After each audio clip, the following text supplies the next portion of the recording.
मैं पहले ही आपको कह चुका हूं कि मोल में प्रैक्टिस ज़्यादा इंपॉर्टेंट है। आप जितना ज़्यादा प्रैक्टिस करेंगे आप उतना ही अच्छे से क्वेश्चंस कर पाएंगे। तो आज फिलहाल हम लोग बात करने वाले हैं मोल कंसेप्ट से आगे।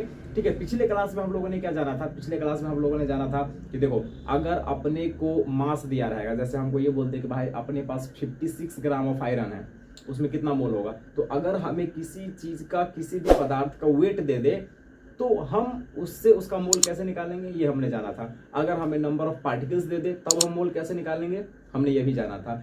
हमें नंबर ऑफ अगर हमें वॉल्यूम दिया हुआ रहेगा तब हम मोल कैसे निकालेंगे, ये भी हमने जाना था। लेकिन एक कंडीशन था, अगर मान लो कि हमें किसी गैस का मोल निकालना है, अगर उसका वॉल्यूम दिया हुआ है तो हम क्या फॉर्मूला लगाते थे कि भाई जितना वॉल्यूम दिया हुआ है उसको 22.4 लीटर से क्या करो, डिवाइड कर दो। लेकिन ये फॉर्मूला तभी वैलिड था जब हम एसटीपी की बात करते हैं, मतलब स्टैंडर्ड टेम्परेचर और प्रेशर होना चाहिए। अगर मान लो कि अगर स्टैंडर्ड टेम्परेचर और प्रेशर नहीं है, तब अपने से पूछेगा, तब हमसे पूछेगा कि भाई नंबर ऑफ मोल्स निकालो गैस का, तब कैसे निकालेंगे। अगर मान लो हमें वॉल्यूम दे दिया और उस केस में एसटीपी नहीं है, यानी कि टेम्परेचर और प्रेशर स्टैंडर्ड कंडीशन में नहीं है, तब वहां पर हम मोल कैसे निकालेंगे। तो आज हम लोग यही बात करने वाले हैं। उससे पहले हमें कुछ कुछ छोटी छोटी चीजें जानना है जो हम अभी तक इस चैप्टर में नहीं जाने हैं। तो चलिए स्टार्ट करते हैं इस वीडियो को बिना किसी देरी का।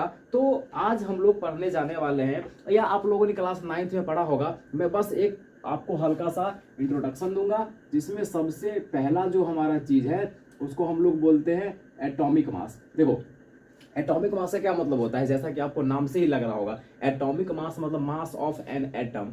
एक एटम के मास को हम क्या बोलेंगे, एटॉमिक मास। कोई भी अगर अपने पास एलिमेंट है तो उसके एक एटम के मास को क्या बोलेंगे, एटॉमिक मास। अब एटॉमिक मास निकालेंगे कैसे, हमारे पास सबसे बड़ा यही सवाल है कि एटॉमिक मास कैसे निकालेंगे। तो देखो, मान लो कि मेरे पास एक बैग है, ठीक है, उस बैग में 3 सेब है। मैं आपसे पूछूंगा बैग का वजन बताओ। हम मान के चलते हैं कि बैग का वजन लगभग 0 है, ठीक है, मतलब बैग एकदम हल्का सा है, उसका वजन लगभग, मतलब उसकी गिनती हम नहीं करेंगे। तो मान लो कि अपने पास एक पॉलीथीन है, मान लो कि अपने पास एक पॉलीथीन है, उसमें 3 सेव रखा हुआ है। मैं आपसे पूछूंगा कि उस पॉलीथीन का वेट बताओ, तो कैसे निकालेंगे। अगर मान लो कि हम ऐसा काम करें कि उस पॉलीथीन के अंदर जो 3 सेव है, उस तीनों सेव का वजन निकाल करके हमने बता देंगे कि उस पॉलीथीन का टोटल वजन कितना है। वैसे ही अगर मान लो कि हमें एटम का वजन बताना है, तो एटम के अंदर 3 चीज है, इलेक्ट्रॉन, प्रोटॉन और न्यूट्रॉन। तो अगर मैं ऐसा करूं कि इलेक्ट्रॉन, प्रोटॉन और न्यूट्रॉन के टोटल वजन को मैं जोड़ दूं, एक एटम के अंदर 3 चीज है, इलेक्ट्रॉन, प्रोटॉन और न्यूट्रॉन, और उस तीनों के मास को अगर मैं जोड़ दूंगा तो एटॉमिक मास नहीं निकल जाएगा, निकल जाना चाहिए। यानी कि एटॉमिक मास निकालने का अपने पास एक सिंपल सा तरीका है कि आप इलेक्ट्रॉन के मास को जोड़ दो प्लस प्रोटॉन के मास को जोड़ दो प्लस किसके मास को जोड़ दो, न्यूट्रॉन के मास को जोड़ दो। तो ये अपने पास एटॉमिक मास निकालने का सिंपल सा तरीका हो गया। तो आपको पता होना चाहिए कि मास ऑफ इलेक्ट्रॉन कितना होता है, 9.1 into 10⁻³ KG. Mass of proton कितना होता है, 1.672 into 10⁻27 KG. Mass of neutron कितना होता है, 1.674 इंटू 10⁻27। यहाँ पर आप देख सकते हैं कि प्रोटॉन और न्यूट्रॉन का मास लगभग सेम है, हल्का सा डिफरेंट है। न्यूट्रॉन का मास प्रोटॉन के मास से थोड़ा सा ज्यादा होता है। यानी कि इस तीनों में अगर हम बात करें तो न्यूट्रॉन सबसे ज्यादा भारी होता है। इलेक्ट्रॉन, प्रोटॉन और न्यूट्रॉन में सबसे ज्यादा भारी कौन होता है, न्यूट्रॉन। अब यहाँ पर देखो कि प्रोटॉन और न्यूट्रॉन का वेट लगभग सेम है।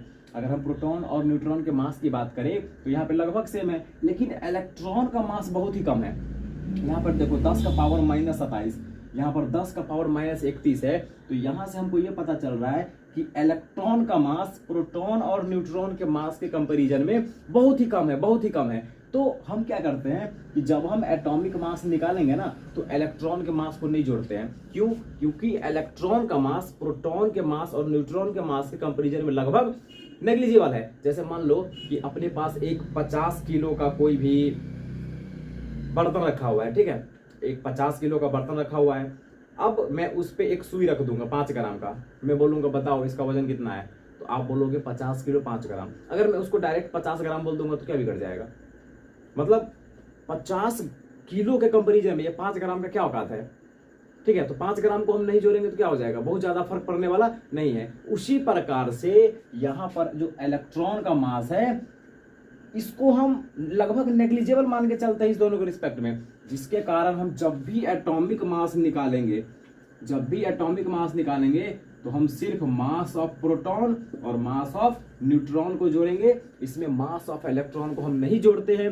क्यों नहीं जोड़ते हैं समझ में आया? क्योंकि इलेक्ट्रॉन का मास प्रोटॉन के मास और न्यूट्रॉन के मास कंपैरिजन में लगभग जीरो है, बहुत ही कम है। तो इतना बात हमको समझ में आ गया एटॉमिक मास। चलो अब ये एटॉमिक मास को हम मतलब कैसे लिखे, यहाँ पर जब हम मास लिखते हैं तो बड़ा ही कॉम्प्लेक्स सा एक्सप्रेशन आता है, कि मतलब गंदा सा एक्सप्रेशन आता है। तो इसको हम लिखे कैसे? एटॉमिक मास का एक ऐसा यूनिट होना चाहिए जिसके द्वारा हम एटम के मास को रिप्रेजेंट कर सके। तो इसके लिए हम लोग, ठीक है, साइंटिस्ट लोगों ने बड़ा मेहनत करके एक यूनिट निकाला जिसको हम लोग बोलते हैं AMU, ठीक है, AMU एटॉमिक मास यूनिट, या आजकल AMU के बदला डायरेक्ट U भी यूज किया जाता है, जिसको हम लोग बोलते हैं यूनिफाइड मास। तो ये यूनिट है, एटॉमिक मास हम जब भी लिखते हैं तो उसको AMU में ही लिखा जाता है। फिर हमारे पास सवाल है, सर एक AMU कितना? हम एक AMU किसको बोलेंगे?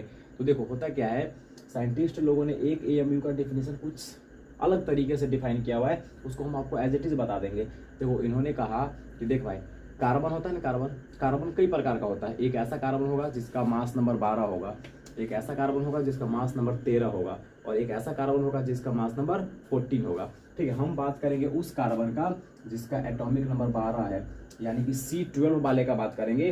तो हमारी संस्था है IUPAC, ठीक है, हमारी जो संस्था है IUPAC, उन्होंने कहा देखो भाई, ये जो कार्बन है ना 12 वाला कार्बन, उसके एक एटम का जितना वजन होगा, फिर से सुनिएगा मैं क्या कह रहा हूं, कार्बन 12 वाले C12 के एक एटम का जितना वजन होगा, उसके 12वें भाग को हम एक AMU मास बोलेंगे। यानी कि अपना ये जो कार्बन है, कौन सा कार्बन? C12 वाला कार्बन, इसके एक एटम का जितना वजन है उसको आप 12 से भाग दे दो, जितना बचेगा उसको हम क्या बोलेंगे? एक AMU मास। यानी कि कहने का मतलब है कि एक AMU किसके बराबर है? Mass of one atom of carbon. वही कैसा कार्बन? 12 वाला कार्बन। और जितना है उसको कितना से भाग दे दो? 12 से भाग दे दो, तब जो मास आएगा उसको हम क्या बोलेंगे? एक AMU बोलेंगे। और कुछ दिनों के बाद जाकर के ये पता चला कि ये जो कार्बन 12 वाला है, इसके एक एटम का वेट होता है 1.99 इंटू 10⁻⁻23 ग्राम, और इसको 12 से भाग देने पर क्या प्राप्त होता है? 1.67 इंटू 10⁻⁻24 ग्राम। यानी कि हम एक AMU किसको बोलते हैं? 1.67 इंटू 10⁻⁻24 ग्राम। तो आप यहां से देख सकते हैं कि एक AMU कितना छोटा एटॉमिक मास है, कितना छोटा यूनिट है, 10⁻⁻24 ग्राम। इतने छोटे मास को हम एक AMU बोलने जा रहे हैं। तो आज के बाद आप ये याद रखेंगे कि एक AMU कितना होता है? 1.67 इंटू 10⁻⁻24 ग्राम, या 10⁻⁻27 kg। जब हम ग्राम की बात करेंगे तो 10⁻⁻24, और जब हम kg का बात करेंगे तो 10⁻⁻27। तो ये हुआ AMU के बारे में।